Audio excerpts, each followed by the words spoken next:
बिन दुख है दूना। सब कुछ है लेकिन एक औलाद नहीं है तो बड़ा कष्ट होता है। आज तीनों रानियां अपने पति के आगे हाथ जोड़ करके कह रही स्वामी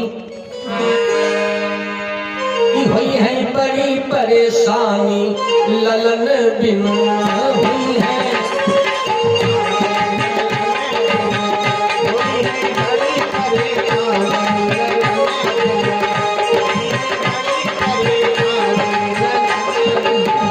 हुई है बड़ी परेशानी ललन बिन हुई है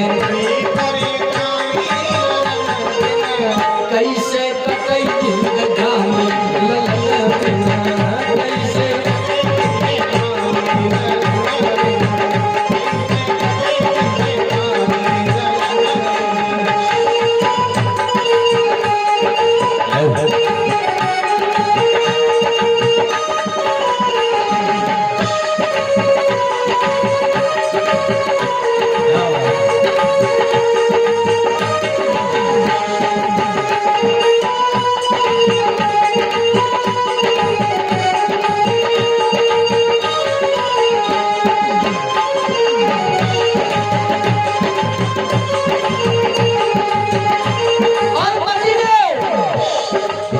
एक ललन बिन आंगन सूना। एक ललन बिन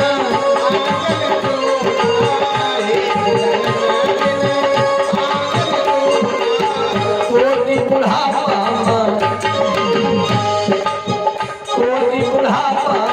पानी ललन बिन कोटि बुढ़ापा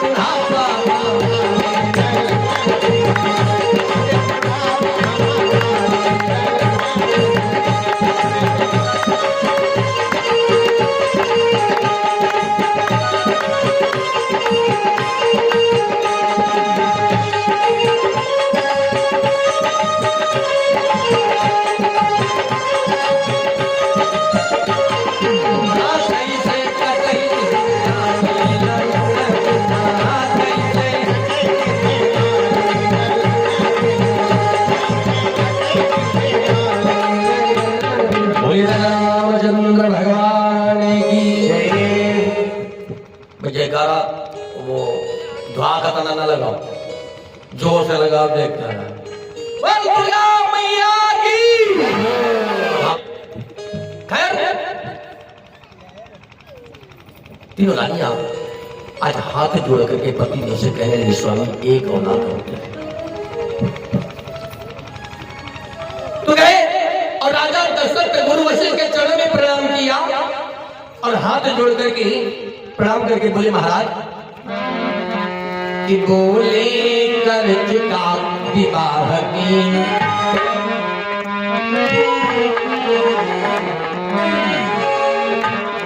बोले कर चुका विवाह की बल उसका हमको मिला नहीं।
भगवान ये वृद्धावस्था की नहीं है, हमारी दासियां वृद्धावस्था की होने महाराज कम से कम एक औलाद हो जाए जिससे हमारा वंश चल सके।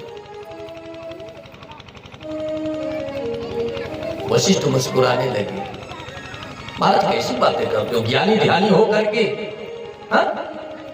भला किसी की औलाद के द्वारा किसी का नाम चला है, अगर औलाद सज्जन है सुशील है तो नाम अमर हो गया कि भैया फलाने के लड़का है, और अगर औलाद कुमारगी निकल गई तो जीवन पर्यंत रोते रहोगे कि दादा ये औलाद है तो मैं औलाद अच्छा है।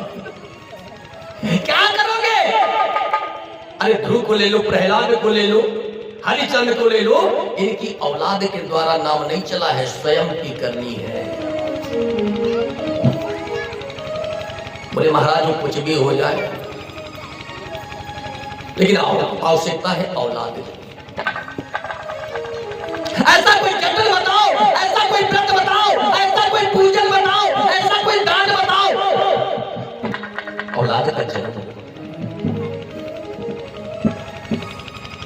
तो उसी ने कहा महाराज अगर पुत्रेष्ठ यज्ञ करवाओ तो आपको पुत्र की प्राप्ति हो सकती है, और पुत्रेष्ठ यज्ञ करवाने के लिए आपको श्रृंगी ऋषि को बुलवाना पड़ेगा जो आपके मान्य है। अच्छा एक बात बताओ, हमारे हिंदू धर्म में, सनातन धर्म में मान्य किन लोगों को माना जाता है? 3 लोगों को, या तो भानुई, या तो दामाद, और या तो भांजा। और कोई मान्य हो सकता हमें जानकारी ना हो, क्योंकि हमारे फूफा जी लोग बैठे हुए हैं, इतना ज्ञान भी नहीं है।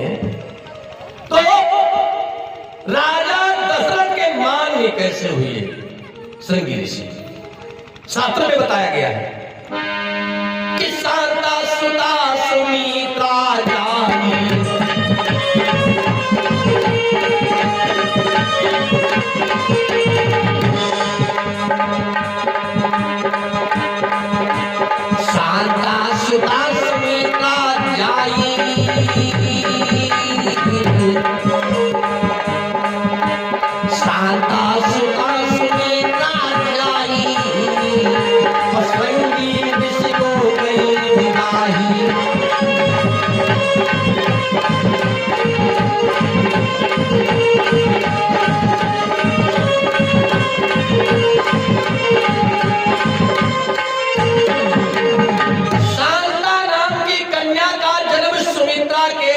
बतलाया जाता है, जिसका विवाह श्रृंगी ऋषि के साथ में हुआ। हमारे ज्ञानी ध्यानी जो भक्तजन बैठे हैं वो ध्यान दें कि श्रृंगी ऋषि का नाम श्रृंगी ऋषि क्यों पड़ा। श्रृंग का मतलब होता है सींग। विद्वानों का मत है कि श्रृंगी ऋषि के मस्तक पर एक सींग जमी हुई थी, और ये भी कहना है साथियों का कि राजा श्रृंगी ऋषि का जन्म एक हिरणी के गर्भ से हुआ था, इसलिए इसका नाम श्रृंगी ऋषि पड़ा। आई बार भगवान के नाम का संकीर्तन करते हैं सभी लोग, माता बहनें, लेकिन ताली बजाकर के सच्चे भाव से बोलेंगे कि सिया राम कहो, सिया राम कहो, सिया राम कहो, सीता राम कहो, सिया राम कहो, सिया राम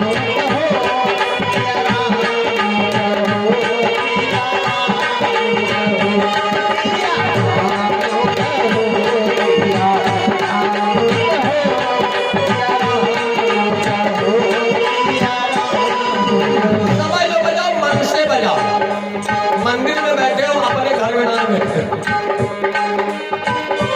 सिया राम कहो, सिया राम कहो,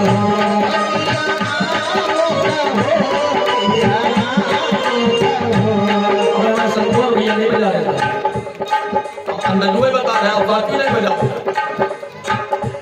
सिया राम कहो, सिया राम कहो,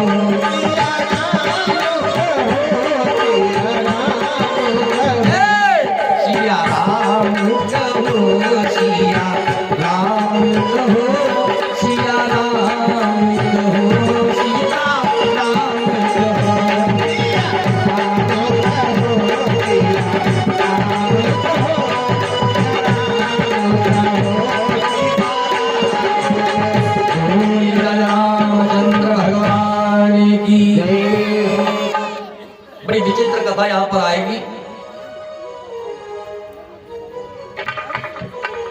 और इस कथा के माध्यम से आपको यह जानकारी होगी कि भगवान राम ने जटायु का दाह संस्कार क्यों किया था। कथा है राम जन्म की, लेकिन अगर ध्यान देंगे तो जरूर आपको विदित होगा कि मर्यादा पुरुषोत्तम श्री रामचंद्र भगवान के द्वारा गीधराज जटायु का दाह संस्कार क्यों किया गया था। महाराज दशरथ की आदेश दिया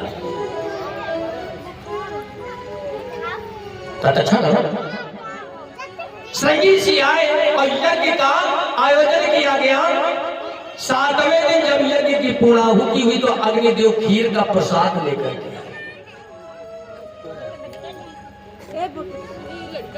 और ले जाकर के दशरथ के हाथ में अग्नि के खीर का प्रसाद दिया। महाराज ये तीनों रानियों को दे देना, लेकिन एक निवेदन है।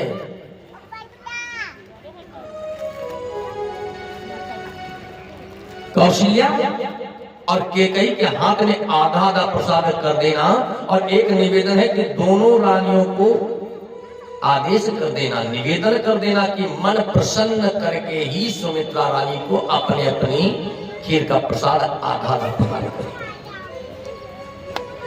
दीन सुमित्र ही मन प्रसन्न कर। महाराज दशरथ खीर का प्रसाद लेकर के गए और आधा प्रसाद भाग बांट करके कौशल्या की ओर बढ़ाया और फिर हाथ रोक लिया, वापस कर दिया। क्यों? जैसे प्रसाद बढ़ाया इतने में गीधराज जटायु जो ऊपर से जा रहा था दशरथ की निगाह पड़ गई, वापस कर दिया हाथ। और जब हाथ वापस कर दिया तो कौशल्या का मन दब गया कि ऐसा ना हो प्रसाद ही ना दे। माता बहनों का ये स्वभाव होता है कि केला अगर प्रसाद में दे रहे बड़ा, और अगर कहीं माचिस उठा करना में है प्रसाद का विचार होने लगता है। तो महाराज दशरथ ने हाथ बढ़ाया कौशल्या को खीर का प्रसाद लेने के लिए, इतने में गीधराज जटायु के ऊपर निगाह पड़ गई और बस हाथ खींच लिया पीछे।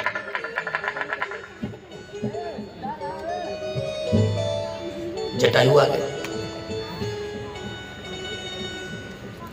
तो राजा दशरथ ने हाथ जोड़ करके कहा, मित्र ये प्रसाद आप ले लो। क्यों? हम क्यों प्रसाद ले लें?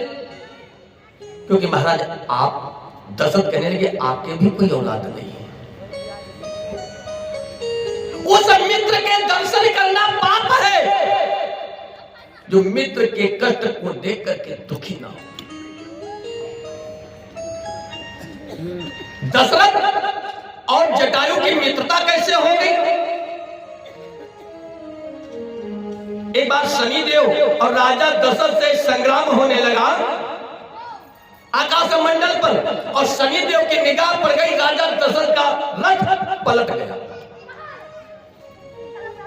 इतनी शक्ति दृष्टि में है, रथ पलट गया, राजा दशरथ पृथ्वी पर गिरने लगे। जटायु ने देखा कि ये तो मर जाएंगे, उड़ करके गए और अपने पंखों पर उनको गोच लिया। वापस आकर के पृथ्वी पर उतारा।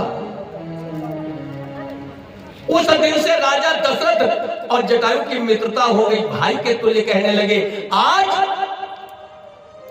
प्रसाद देने ही जा रहे थे कौशल्या को, इतने में राजा दशरथ की निगाह जटायु पर पड़ गई, हाथ खींच लिया पीछे को, कहा मित्र ये प्रसाद आप ले लो क्योंकि आपके घर कोई औलाद नहीं है और हम चाहते हैं कि हमारे घर में खुशी हो और आपके घर में भी बराबर खुशी हो। वाह वाह, ये है मित्रता। तो जटायु ने कहा महाराज प्रसाद अब अपनी पत्नियों को दे दो, प्रसाद की आवश्यकता नहीं है। तो दशरथ ने कहा फिर हमारी आप नहीं बात मानेंगे? नहीं महाराज, रघुकुल की रीत है कि वचन का कर्तव्य, वचन का पालन करते हैं आप, तो एक वचन दे दो।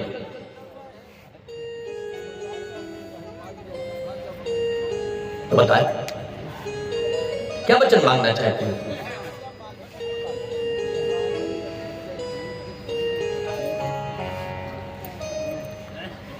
क्या वचन मांगना चाहते हो बताओ? तो जटायु ने कहा महाराज एक वचन दे दो कि आपका जो बड़ा बेटा हो वो मेरा दाह संस्कार करे। दशरथ ने कहा जाओ। जटायु मैंने वादा किया, वचन दिया कि जो मेरा बड़ा पुत्र होगा वो आपका दाह संस्कार करेगा, मतलब औलाद दे दिया।